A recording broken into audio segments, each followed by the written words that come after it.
بتبدأ الحكاية عن مجموعة اسمهم شيلن، واللي هم حراس مستعدين يضحوا بحياتهم علشان ينقذوا العالم. كان هناك 4 وحوش قديمة اسمهم هان دان، تاو وو، تشونغ تشي، وتاو تاي. غزوا العالم وكانوا عاوزين ينهوا البشرية، وفجأة ظهرت مجموعة الشيلن واللي كانوا بيتحكموا في 5 عناصر أساسية: المعدن والنبات والمياه والنار والأرض. استخدموا العناصر دي بشجاعة علشان يقتلوا الوحوش، لكن الوحوش كانوا أقوى بكتير وما قدروش إنهم يهزموهم. فقرر الشيلن يجمعوا قوتهم، وده أنتج عنصر الرياح واللي عمل طاقة ضخمة قدرت تحبس الوحوش تحت الأرض للأبد وترجع السلام والازدهار للعالم. أرواح الشيلن اتورثت عبر الأجيال علشان يفضلوا يحافظوا على البشر من أي عدو ممكن يغزيهم، واللي كان عنده الرمز على كف إيده كان بيتعرف إنه من الشيلن. الفيلم بينتقل لوقتنا الحالي، بيبدأ بمطاردة عصابة لشاب اسمه لانج مينج، واللي عنده حاسة سمع قوية جدا بتخليه يسمع حاجات مستحيل حد يسمعها. لانج مينج كان بيكسب عيشه من بيع كتب معلومات عن تاريخ الشيلن، وكان مقتنع إنه واحد منهم علشان عنده الرمز ده على كف إيده، وكان بيستغل ده علشان يقنع شوية أطفال يشتروا الكتب منه وهو بيقول لهم إنه شيلن. وفجأة عصابة الفاير كراكر وصلت لمحل لانج مينج وكل الناس خافت منهم وهربوا. زعيم العصابة كان ضخم جدا وراح يهدد لانج مينج وإنه لازم يسلمهم كل الفلوس اللي كسبها، لكن لانج مينج مخافش حتى لما الزعيم عمل حاجات مرعبة زي إنه بيع متفجرات. والانشغال العصابة بزعيمهم اللي اتوجع بسبب المتفجرات، استغل لانج مينج الفرصة وهرب. العصابة لحقته وفضلت وراه لحد ما حصرته. لانج مينج بدأ يصرخ علشان ينادي على الأخت مي. الأخت مي دي تبقى أمه، وكل مرة بيكون في خطر بينادي عليها وبتظهر فورا علشان تنقذه. لما وصلت شالت لانج مينج وقررت تهرب، لكن العصابة منعوهم. الأخت مي ضربتهم في القلم وهددت تشتكيهم لأهاليهم، فخافوا منها وسمحوا لهم يعدوا. بعد كده الأم اقترحت عليه يبطل يضيع وقته في السوق وقالت له إنه لازم ينضم ليها في الكازينو علشان يستغل موهبته. وهناك لعبوا كتير وما خسروش ولا مرة بسبب قدرته السمعية الخارقة. الناس في الكازينو اتضايقوا واتهموهم بالغش وطردوهم. الأم كانت متضايقة بسبب موت أبوه وبتقول إن كل حاجة حصلت بسبب معتقدات الشيلن اللي كان أبوه مؤمن بيها بشكل كبير، لدرجة إنه كان بيعمل تجارب على لانج مينج، وده كان سبب في حزن أمه، خصوصا إن أبوه اختفى لما كان راكب الرياح واعتقدوا إنه مات. وهنا بنشوف بنت بتتكلم مع راجل غامض جنب بحيرة وهو بيكلفها بمهمة سرية حتى الشيلن نفسهم ما يعرفوش عنها. كان عاوزها تسرق حاجة ثمينة اسمها الطب ووراها صورة وهمية لشكلها. في الوقت ده أم لانج مينج كانت في صيدلية، وكل الفلوس اللي بتكسبها من الكازينو كانت بتشتري بيها أدوية علشان ابنها يقدر يشوف تاني. لانج مينج كان متلخبط بيسأل نفسه لو كانت أساطير الشيلن حقيقية، وهل الرمز اللي على كفه ليه معنى فعلا، علشان رغم إيمانه بوجودهم ما شافش أي دليل. فجأة سمع صوت صفير غريب فوقف وبدأ يدور على مصدر الصوت. في نفس الوقت البنت اللي شفناها عند البحيرة كانت وصلت للمكان اللي الراجل الغامض بعتها ليه. حاولت تاخد الطب لكنها فشلت بسبب قوة شريرة جواها اسمها زيرو فورس. شعرت إن في حد جاي فخبت نفسها. كان لانج مينج اللي لسه بيدور على صوت الصفير. لما وصل للمكان قدر بسهولة يشيل الطب من الكبسولة، وده أطلق طاقة قوية. البنت اتصدمت وفضلت تسأل نفسها هو ده مين. خرجت من مكانها، ولما لانج مينج حس بوجودها طلبت منه يسلمها الطب. لانج مينج كان مقتنع انه ماسك حاجة ثمينة فطلب منها فلوس مقابل تسليمها. فجأة الكهف بدأ ينهار والبنت قررت تاخد الطب منه بالقوة. رغم ان لانج مينج كان أعمى إلا انه قدر يتفادى كل ضربات البنت مع انها كانت مقاتلة ماهرة جدا. وفي محاولة لمنعها من أخذ الطب بلعه بالغلط ووقع من على الجرف بسبب انهيار المكان.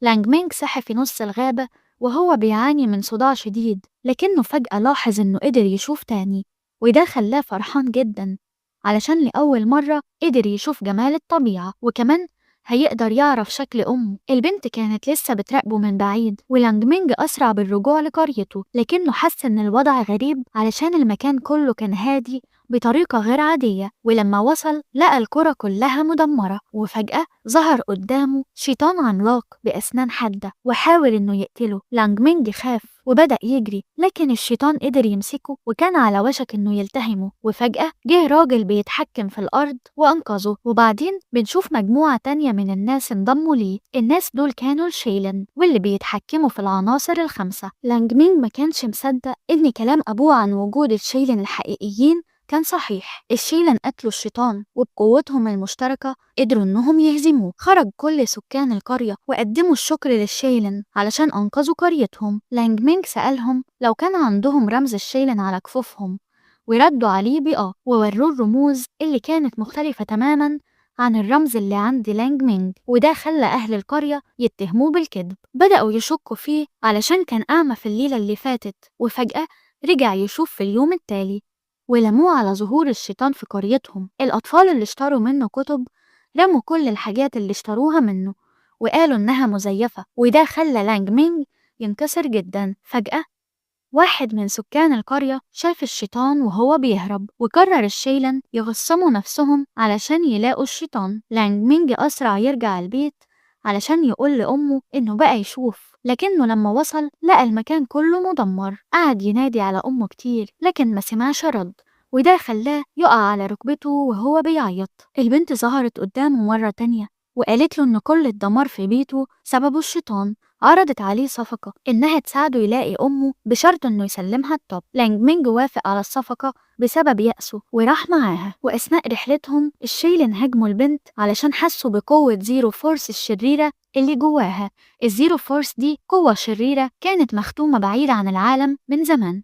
الشيلن أكدوا وجودها باستخدام قوتهم، وظهر دايرة على جبهتها بيثبت إن القوة دي جواها. قتلوها لكن قوتها كانت أقوى بكتير. الشيلن كانوا مرهقين من القتال وطلبوا من لانج مينج يساعدهم في الإمساك بيها، لكنه ما قدرش يعمل كده علشان كانت الوحيدة اللي ممكن تساعده يلاقي أمه، فهرب معاها. لانج مينج صحاها من الإغماء واتصدم لما شاف الدايرة اللي شيلن كانوا بيتكلموا عنها. حاولت تاخد الطب منه بالقوة، لكنها لاحظت إن الزيرو فورس جواها بدأت تخرج عن السيطرة. طلبت من لانج مينج يهرب علشان ممكن تأذيه، وطلبت منه يحكي لها قصة سعيدة علشان يهدئ القوة الشريرة جواها. لانج مينج بدأ يحكي قصة كانت في الحقيقة عن نفسه، لكنه غير كل حاجة في القصة وخلاها سعيدة علشان يهدئ الزيرو فورس جواها. قال لها قصة عن ولد صغير كان محبوب جدا وعاش وسط حب ورعاية رغم إنه كان أعمى. الولد كان بيقعد سعيد مع أهله وهو بيستمتع بالرياح، وكل اللي كان يحس بيه هو الحب. ولما كبر خرج من بيته علشان يحقق حلمه إنه يكون شيلن محترم زي والده. بالفعل الحلم اتحقق لما الرمز على كفه خلاه يتأهل إنه يكون شيلن، واتحتمت عليه مسؤولية حماية الناس من الأذى. لما خلص القصة البنت كانت نامت والروح الشريرة جواها هديت. لما صحيت قالت له إنها كانت بنت عادية، لكنها فجأة فقدت كل ذكرياتها، وقالوا لها إنها لو رجعت الطب هتقدر ترجع لحياتها الطبيعية. وأثناء كلامهم لانج مينج سمع صوت بره الكهف وقرروا يتبعوه. وصلوا فجأة لقرية لقوا فيها عدد كبير من الناس بيصلوا للإله بتاعهم. أهل القرية شافوا لانج مينج والبنت وقبضوا عليهم فوراً. بعد مناقشات بين أهالي القرية قرروا يستخدموا لانج مينج والبنت كقربان للإله بتاعهم. لانج مينج حاول يائساً يقنعهم إنه شيلن، وقال لهم إن البنت دي مراته، ويوراهم الرمز اللي على كفه علشان يثبت كلامه. لكن القرويين طلبوا منه إنه يثبت قوته قدامهم.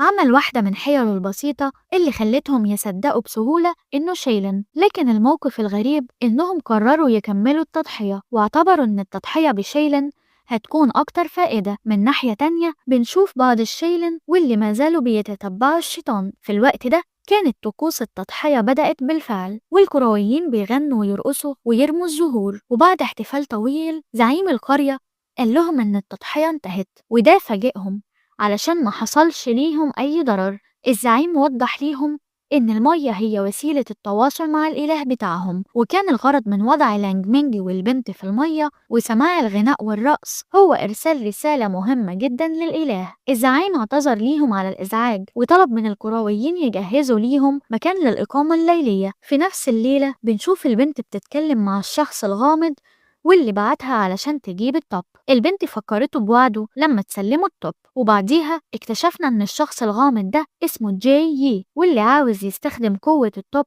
لتحرير إله شرير. لكن البنت ما كانش عندها أي فكرة عن نواياه. لانج مينج والبنت كانوا قاعدين بره وبيتكلموا، والبنت قالت له إن اللي على كفه مش رمز شيلن لكنه مجرد ندبة. الكلام ده خلى لانج مينج يشعر بخيبة أمل كبيرة. البنت وضحت ليه إن الندبة دي ممكن تكون بسبب حادثة حصلت زمان لما كان صغير، كان أنقذ طفل من ألعاب نارية وانتهى الأمر بندبة على كفه. الطفل لانج مينج كان بيبكي قدام والده بسبب الندبة، لكن والده حاول يرفع معنوياته وقال له إنها مش مجرد ندبة لكنها رمز شيلن، وده خلاه يصدق إنه كان مختار ليكون شيلن ويحمي العالم. في اللحظة دي لانج مينج فقد الحافز لأول مرة واعتقد إنه مش شيلن حقيقي، لكن كان بيعاني من آلام شديدة في بطنه بسبب الطب اللي بلعه. البنت بلغت زعيم القرية عن مشكلته، ولدهشتها زعيم القرية كان عارف عن الطب اللي بتتكلم عنه وطلب منهم يتبعوه. زعيم القرية حكى ليهم قصة عن تاريخ قريتهم.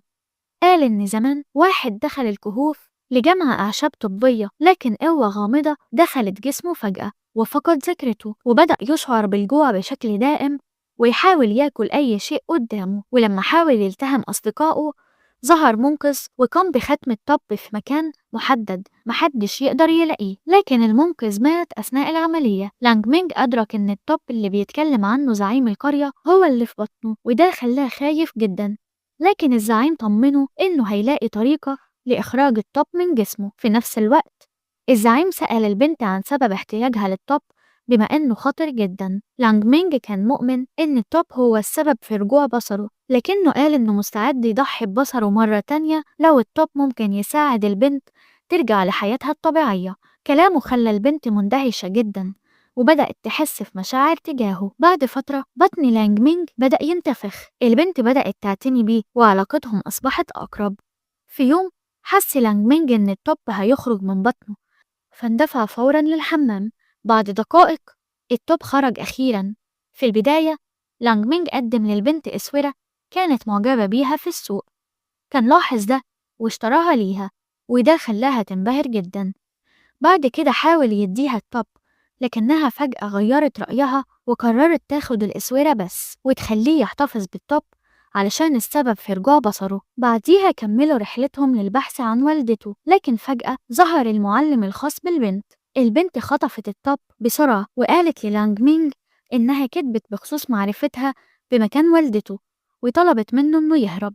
سلمت الطب لمعلمها وده خلى لانج مينج يشعر بالارتباك وخيبة الأمل. في نفس اللحظة وصل الشيلن وحاولوا يوقفوا جاي. الشيلن كانوا عارفين جاي كويس ووصفوه إنه شخص شرير جدا، وقالوا للانج مينج إنه هو اللي جلب الزيرو فورس للعالم. حاولوا يقتلوه لكنه اختفى مع البنت قبل ما يتمكنوا من الاشتباك معاه. الشيلن سابوا لانج مينج وأكملوا مهمتهم. رجع لانج مينج للقرية وهو مكتئب وطلب السماح من القرويين علشان كذب عليهم وكان السبب في الدمار اللي سببه الشيطان لقريتهم، لكن الكرويين سامحوه فورا. لانج مينج بعديها كان مؤمن انه لو لقى البنت ممكن يلاقي خيط يدله على مكان امه، فقرر يكمل طريقه للبحث عنها. لانج مينج اتجه لقمة الجبل واستخدم قدراته الفائقة في السمع علشان يتبع مكان جاي والبنت. في نفس الوقت بنشوف البنت وهي بتطالب جاي بتنفيذ وعده ويحررها من سيطرة الزيرو فورس، لكن جاي كان بيخدعها طول الوقت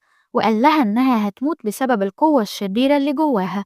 خطته كانت استخدام الطب لتحرير شيطان خطير جدا اسمه تاو تاي، معتقد إنه لما يحرره هيقدر يسيطر على العالم. لانج مينج قدر يتسلل للكهوف بعد ما جاي غادر وواجه البنت وهددها علشان يعرف مكان أمه. بهدوء قالت له يتبعها وخدته المكان داخل الكهوف مليان بالشياطين، وهناك كشفت ليه إن أمه واحدة من الشياطين دول وشرحت ليه إن كل الشياطين اللي شايفهم كانوا في الأصل بشر لكن جي حولهم لشياطين علشان يستغلهم في خططه الشريرة، وقالت له إن أمه هتموت قريب علشان جي بيخطط يضحي في كل الشياطين دول كغذاء للشيطان القوي تاو تاي واللي هو على وشك يحرره. وكمان وضحت ليه إن مشاركتها في كل ده ما كانش بإرادتها، لكن جي كان بيحكمها، وشرحت ليه إن تاو تاي هو الشيطان بيقدر يحقق أي أمنية في مقابل إن الشخص اللي طلب الأمنية يكون غذاء ليه. وأضافت إن السبب إن أمه بقت شيطان هو إنها السبب في رجوع بصره. لانج مينج انهار بالبكاء لما أدرك إن الشيطان اللي كان بيطارده في القرية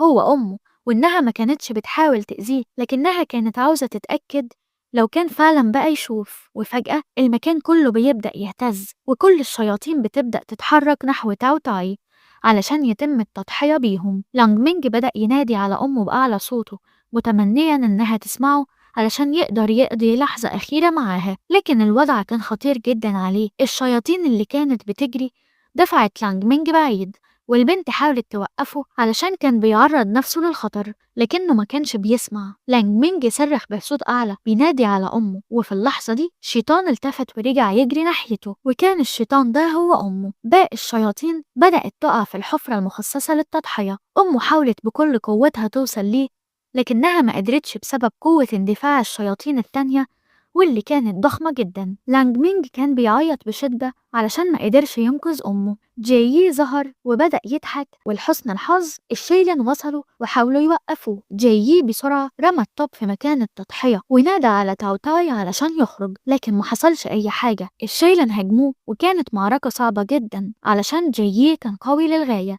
لكن لما الشيلن جمعوا قوتهم مع بعض قدروا إنهم يتغلبوا عليه. وفجأة المكان كله بدأ يهتز والضوء اختفى من العالم، وكان تاو تاي على وشك إنه يستيقظ. صخرة ضخمة بدأت ترتفع في الهواء وطاقة جبارة انطلقت وأطلقت كرات نارية ضخمة بدأت تدمر القرية. البنت حاولت تقتل جاييه لكن للأسف كان لسه مسيطر عليها، وأمرها إنها تقتل لانج مينج لكنها ما قدرتش تتحرر من سيطرته، فقررت تقتل نفسها بدل من إنها تأذي لانج مينج. قبل ما تموت اعتذرت للانج مينج عن كل شيء، وكانت على وشك إنها تعترف بمشاعرها تجاهه، لكنها ماتت وتحولت لجسد من الرماد. دي كانت لحظة مدمرة جدا للانج مينج علشان خسر كل الناس اللي حبته واهتمت بيه.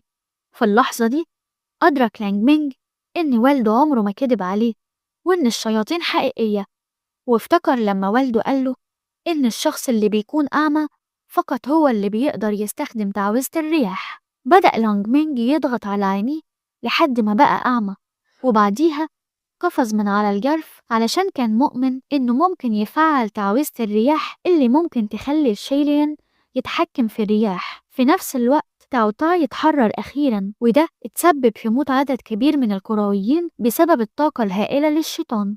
الشيلين حاولوا يحبسوا تاو تاي زي ما عملوا في الماضي، لكن المرة دي قوته كانت أكبر بكتير وخارجة عن السيطرة لدرجة إنهم استسلموا تماما. الكرويين بدأوا يصلوا وهم مرعوبين علشان تاو تاي كان على وشك يدمرهم كلهم. وفجأة ريح قوية جت من العدم ووقفت تاو تاي. ظهر لانج مينج واللي كان أعمى دلوقتي وهو بيتحكم في الرياح القوية وقرر يواجه تاو تاي. المشهد صدم كل الكرويين علشان أدركوا إن لانج مينج فعلا شيلان. لانج مينج بقى قوي جدا وهو بيواجه تاو تاي، واستخدم قوة الرياح علشان يخلق آثار قوي حواليه. قوته الخارقة بشكل مفاجئ رجعت كل الناس اللي تاو تاي حولهم لشياطين إلى طبيعتهم البشرية، وبعديها تم هزيمة تاو تاي بالكامل وقوته اتفرقت على العالم مرة تانية. من اليوم ده بدأ الجميع يحترم لانج مينج ويقدروه، وفي آخر مشهد بنشوف لانج مينج وهو مع أمه بعد ما رجعت ليه. وفي كده قصتنا بتنتهي. أتمنى تكون عجبتكم، وأتمنى تضغطوا لايك وتشتركوا في القناة وتدونا رأيكم في الكومنتات. بحبكم قوي. باي باي.